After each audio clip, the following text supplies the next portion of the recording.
देश के मजबूत ताने बाने को कमजोर कर रही है बीजेपी नेता प्रतिपक्ष यशपाल आर्य। काशीपुर गांधी आश्रम रोड स्थित नव चेतना भवन में कांग्रेस के वरिष्ठ नेता एवं नेता प्रतिपक्ष यशपाल आर्य के लिए अभिनंदन कार्यक्रम का आयोजन किया गया, जिसमें शिरकत करते हुए यशपाल आर्य ने जहां कांग्रेस को मजबूत करने की बात कही तो वहीं उन्होंने भारतीय जनता पार्टी पर हमलावर होते हुए कहा कि बीजेपी देश के मजबूत ताने बाने को कमजोर करने में लगी हुई है।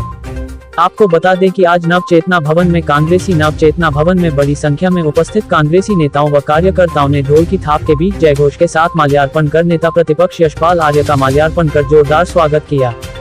स्वागत सत्कार के उपरांत कार्यकर्ताओं से मुलाकात करते हुए यशपाल आर्य ने सभी को भारत जोड़ो का पाठ पढ़ाया। उन्होंने कहा कि काशीपुर से उन्हें बहुत लगाव है और वह काशीपुर के लोगों के बीच आकर बहुत अच्छा महसूस कर रहे हैं। साथ ही उन्होंने कहा कि आज प्रदेश और देश को बचाने के लिए कांग्रेस कार्यकर्ताओं को एकजुट होकर काम करने और खुद को मजबूत बनाने की जरूरत है।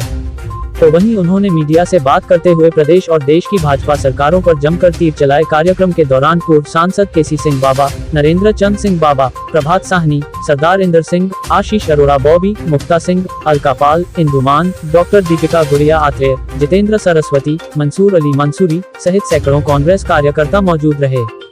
काशीपुर से जुगनू खान की रिपोर्ट।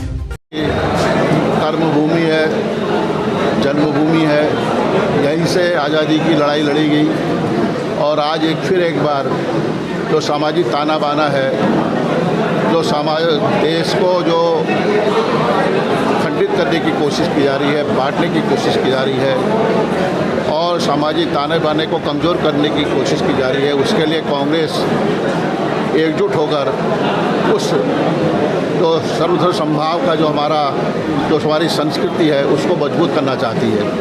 और आज मैं काशीपुर में अपनों के बीच में आया हूँ और निश्चित रूप से काशीपुर में जब आया हूँ मुझे बहुत प्यार मिला है, स्नेह मिला है, आशीर्वाद मिला है।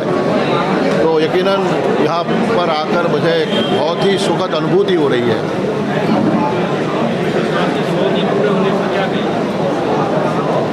देखिए, कोई भी सरकार हो, मेरा मानना है कि उन्हें एक वर्ष का कम से कम समय मिलना चाहिए। क्या उनका रोड मैप है, क्या उनका संकल्प है, क्या उनकी दृष्टि है, विजन है। लेकिन वर्तमान प्रदेश सरकार अपने 100 दिन का लेखा जोखा जनता के बीच में रखने के लिए जश्न और भव्य आयोजन समारोह कर रही है।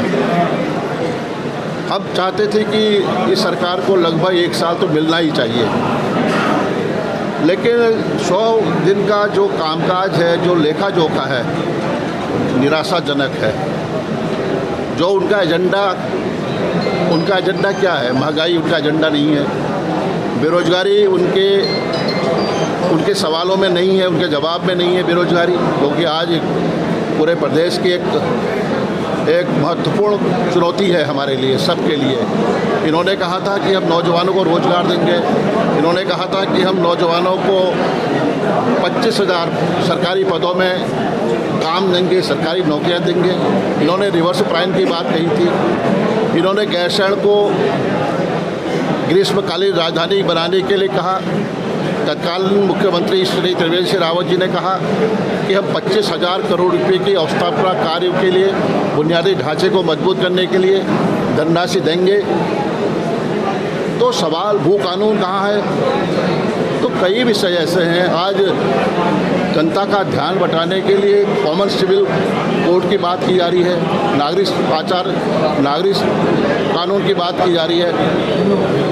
तो ये तमाम मसले हैं। इसमें ये जो प्रचंड बहुमत की सरकार है, ये कहीं दिखाई नहीं दे रही, धरातल पर दिखाई दे रही है।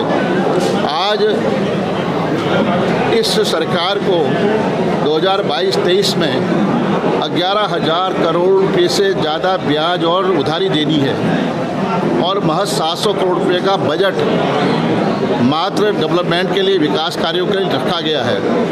तो समझ सकते हैं वानगी है। जो पैसा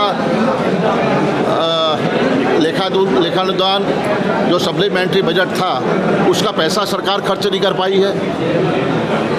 जो विभाग इनके महत्वपूर्ण विभाग हैं उनका अधिकांश विभागों का पैसा मार्च के महीने में इन्होंने खर्च किया है। तो सरकार का जो 100 दिन का जो